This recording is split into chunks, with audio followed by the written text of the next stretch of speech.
Library کی تاریخ اتنی ہی پرانی ہے جتنی خود کتاب۔ لائبریری نے معاشرتی ترقی اور علمی آبیاری میں اہم کردار ادا کیا، تاہم وطن عزیز میں صورتحال یکسر مختلف ہے۔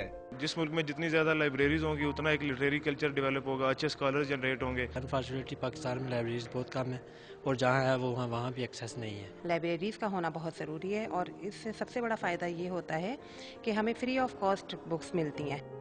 سرکاری سطح پر یہ تسلیم کیا جاتا ہے کہ لائبریریاں کم ہیں، تاہم اس کی چند بنیادی وجوہات بھی بیان کی جاتی ہیں۔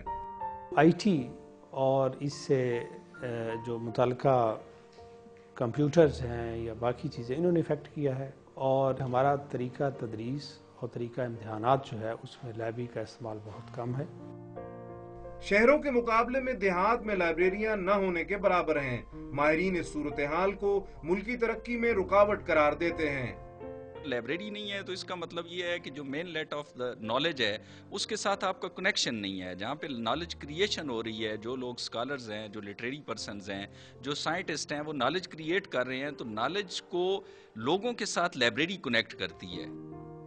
اہل علم سمجھتے ہیں کہ سیاحتی اور عوامی مقامات پر لائبریریوں یا مطالعہ گھروں کا قیام ملک میں علمی، ثقافتی و معاشرتی روایات کو مستحکم اور معاشی و اقتصادی ترقی میں معاون ثابت ہو سکتا ہے۔ مفکرین کے مطابق لائبریری اور ایک اچھی لائبریری نسل انسانی کی دستاویز ہے، تاہم ملک میں لائبریریوں کی کم تعداد لمحہ فکریہ ہے۔ کیمرامین طلعت فاروق کے ساتھ فیصل رضا خان، ڈان نیوز، اسلام آباد۔